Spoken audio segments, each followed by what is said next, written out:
Welcome दोस्तों, एक बार फिर से स्वागत है आप सभी का हमारे YouTube channel haunted tales Hindi में। डर की ऐसे ही सच्ची कहानियाँ सुनना चाहते हैं तो चैनल को अभी सब्सक्राइब कीजिए और वीडियोस को लाइक कीजिए। दोस्तों, आज की पहली कहानी एक ऐसे आशिक की है जो प्रेतनी के प्रेम में पागल था। सच्चा प्रेम। सच्चा प्रेम तो बहुत ही मुश्किल से मिलता है, क्योंकि आज के स्वार्थ से परिपूर्ण जीवन में दुनिया में सच्चे प्रेम का महत्व ही नहीं रह गया है। 4 दिन का साथ, फिर चल दिए किसी और की तलाश में। दिल मिले ऐसा तो बहुत ही कम होता है, क्योंकि अगर दिल मिल गए तो वो कभी एक दूसरे से अलग हो ही नहीं सकते। खैर, आज के समय में प्रेम करने के लिए, प्रेम दर्शाने के लिए लोगों के पास समय की भी काफ़ी कमी हो गई है। आज हम बात करने वाले हैं एक ऐसे आशिक की जिसका नाम था रोहित। उसकी उम्र यही कोई महज 19-20 साल की होगी। शरीर से एकदम दुबला पतला और पढ़ने में ठीक ठाक था। शहर में रहकर अपनी पढ़ाई कर रहा था।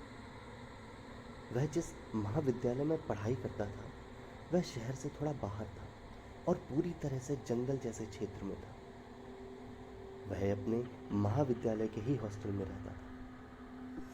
वह जिस हॉस्टल में रहता था वह 5 मंजिला था और रोहित का कमरा 4थी मंजिल पर था। कभी अगर वह भूलवश अपने कमरे की खिड़कियां या दरवाजे को खुला छोड़ देता तो बंदर, गिलहरी जैसे जानवर उसके कमरे में आ जाते। रोहित प्रतिदिन शाम को लगभग 5 बजे अपने कमरे से बाहर निकलकर बालकनी में बैठकर हारमोनियम बजाता था और गुनगुनाता था। और वो वाकई में बहुत अच्छा हारमोनियम बजाता था। उसे प्रकृति की गोद में होने का एहसास होता था, जिससे उसके चेहरे पर बराबर खुशी छाई रहती थी और पढ़ने में भी खूब मन लगता था। और एक दिन जब वह बालकनी में बैठकर हारमोनियम बजा रहा था और सुमधुर आवाज में गुनगुना रहा था, तभी अचानक उसे पता नहीं ऐसा क्यों लगा कि कुछ दूरी पर एक जंगली पेड़ की ओर से उसे कोई देख रहा है। वह थोड़ा सकपका गया, पर थोड़ा संभल कर और हारमोनियम बजाना बंद करके गुनगुनाते हुए खड़ा होकर दूर उस पेड़ के आसपास देखने लगा। पर अब उसे वहां कोई दिखाई नहीं दे रहा था। उसने इसे अपने मन का वहम मान लिया था। साथ में यह भी हो सकता है कि कोई छात्र हो जो उसे उधर घूमने गया हो और घूर रहा हो, पर ऐसा संभव नहीं था, क्योंकि वह पेड़ थोड़ा दूर था और उधर कभी भी कोई छात्र अकेला नहीं जाता था। कभी कभी कुछ उत्साही छात्र जाते थे, पर वो भी टोली में। कभी कोई छात्र अकेला नहीं गया। खैर, वह फिर से आकर के बैठ गया बालकनी में ही और हारमोनियम बजाने लगा। पर अब उसका मन हारमोनियम बजाने और गुनगुनाने में ना लगकर बार बार उसी पेड़ की ओर चला जाता था। उसे बार बार ये भ्रम होता था कि उस पेड़ के पीछे से जरूर कोई उसे देख रहा है। दूसरे दिन जब वह बालकनी में हारमोनियम लेकर बैठने ही जा रहा था, तभी अचानक उसका ध्यान उस जंगली पेड़ की तरफ चला गया, पर वहां से उसे कोई नहीं देख रहा था। फिर वह बालकनी में बैठकर हारमोनियम बजाने लगा, पर पता नहीं क्यों हारमोनियम बजाते बजाते आज भी अचानक उसका ध्यान उधर जाने लगा। उसने अपने मन व आंखों पर काबू करने की कोशिश की और कोशिश करते ही एक लंबी तान छेड़ा। फिर से उसका ध्यान उस पेड़ की ओर चला गया। पर जितनी बार वो उस पेड़ से अपना मन हटाने की सोचता और हारमोनियम बजाने लगता, त्यों ही फिर से उसका ध्यान उस पेड़ की ओर चला जाता था। हाँ, वहां अब कोई तो दिखाई दिया जो थोड़ा सा पेड़ की आड़ में होकर के इसकी तरफ ही शायद देख रहा था। सूरज अपनी जगह पर खड़ा हो गया और गौर से उस पेड़ की ओर खड़े होकर देखने लगा कि कौन है वो? कौन है जो अपनी नजरें टिका करके मुझे देखने की कोशिश कर रहा है? जी हाँ, वहां कोई तो था, और वह भी अकेला। और इतना ही नहीं, यह भी सही बात थी कि वह उसे ही देख रहा था। पर रोहित अब भी यह क्लियर नहीं हो पा रहा था कि कौन है। क्या कोई बाहरी आदमी है, कोई औरत है, या विद्यालय का कोई एक छात्र या छात्रा? रात को रोहित की नींद गायब थी। वह लेटे लेटे बार बार यही सोचने की कोशिश कर रहा था कि आखिर वह कौन है जो पेड़ की ओर से उस पर नजर लगाए रहता है। कहीं कोई गलत इरादे से तो नहीं उसे देख रहा है? क्या हारमोनियम बजा करके रोहित ने उसे परेशान तो नहीं किया? बहुत सारे सवाल अब भी उसके जहन में आने थे। खैर, कैसे भी करके सुबह में उसे हल्की सी नींद आई। पर लगभग 8 बजे उसके बगल वाले कमरे में रहने वाले बच्चे ने आग लगाकर उसे जगाया। उसे कुछ काम था। सूरज जगकर अपने दरवाजे की किवाड़ खोला और उस बच्चे द्वारा कुछ मांगने पर उसे दे दिया। फिर वह चंगुआई लेते हुए बालकनी में आया। अरे यह क्या, इतनी सुबह? फिर उस पेड़ के पीछे कोई उसे देखा। पर आज यह व्यक्ति ऐसा लग रहा था कि हाथ के इशारे से उसे बुला रहा हो। थोड़ी ही दूर अधिक थी, और छोटे छोटे झुरमुट और पेड़ आदि भी तो थे। कौन था यह स्पष्ट नहीं हो पा रहा था। खैर, अब रोहित पूरी तरह से तल्लीन होकर उस पेड़ के आसपास ही देखने लगा। धीरे धीरे रोहित के मन में एकाग्रता और शरीर की बेचैनी बढ़नी शुरू हो गई थी, और अब उसे ऐसा लग रहा था कि उस पेड़ के आसपास कोई किशोरी खड़ी है जो हाथ से इशारे से उसे बुला रही है। रोहित को पता नहीं अब क्या होने लगा था।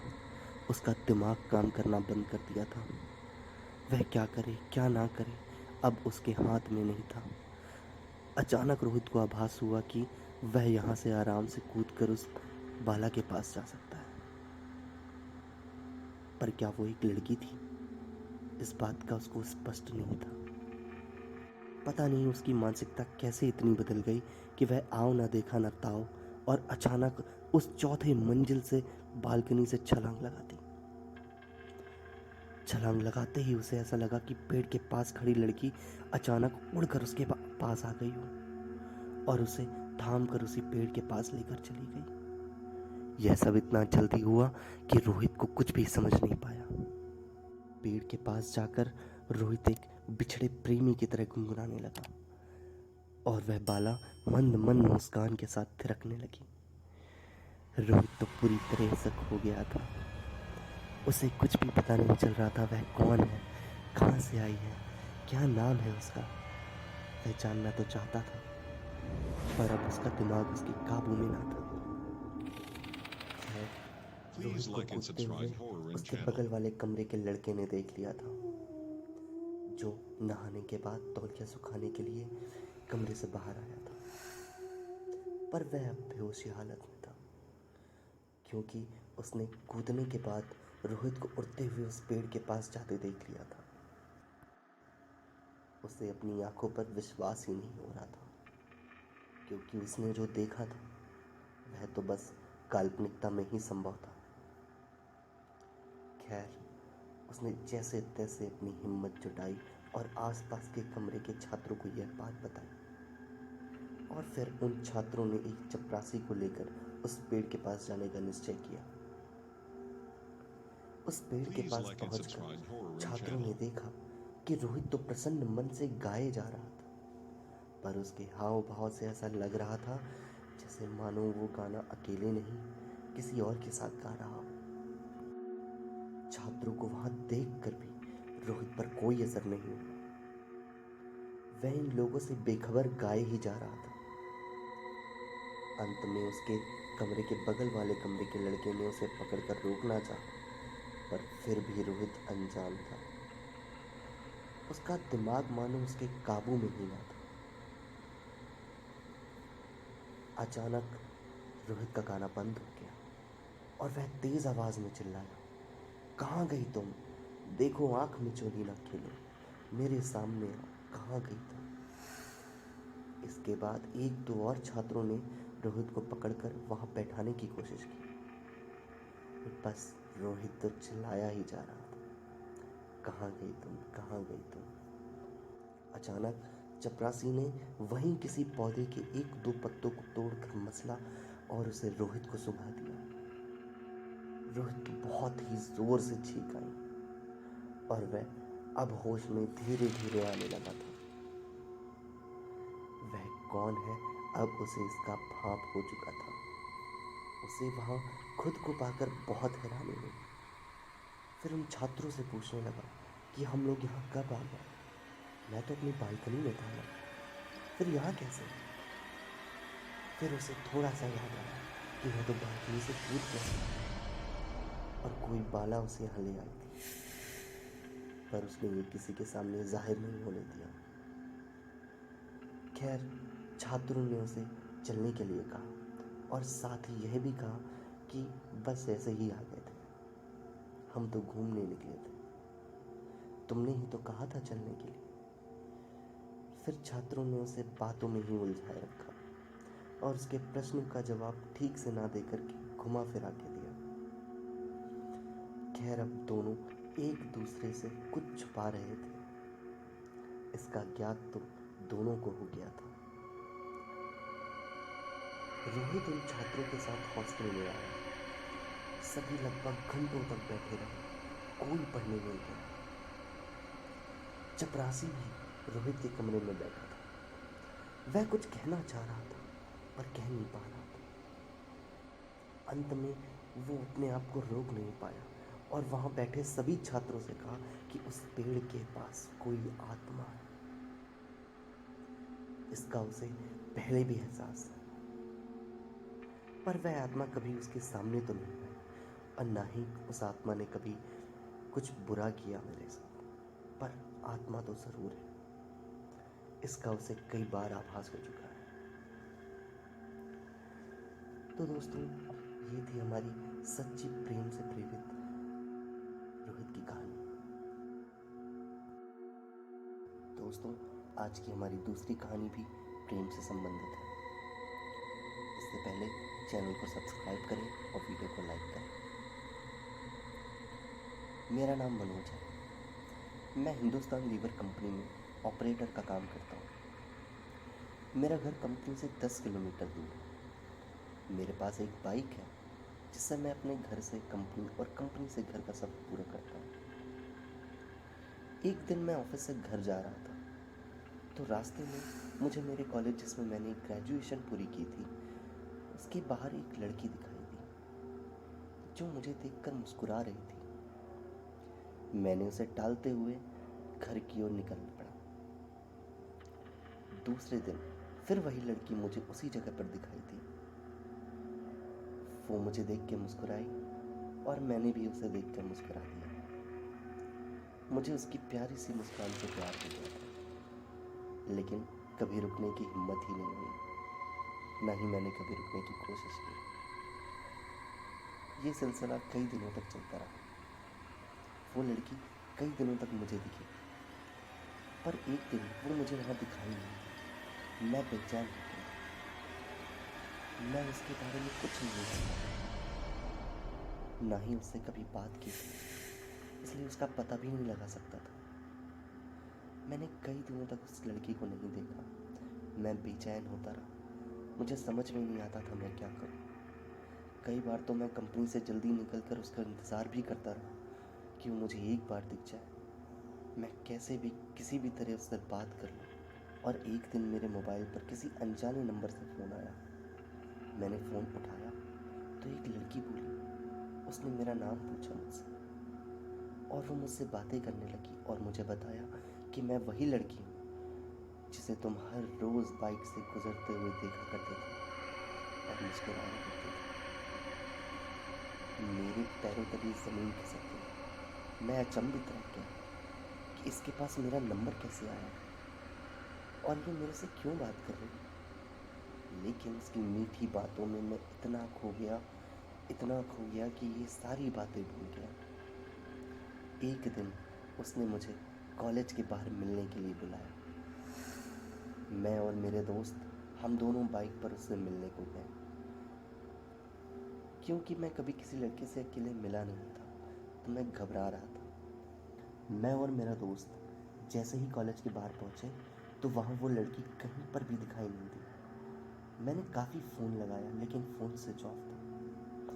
मुझे समझ नहीं आ रहा था कि मैं ये सपना देख रहा हूँ कि यह हकीकत है। मैं घर लौट गया। मेरे घर घुसते ही उसका फ़ोन आया, तो मैंने गुस्से से कहा कि हम वहाँ आपका इंतज़ार कर रहे थे, आप क्यों नहीं आए?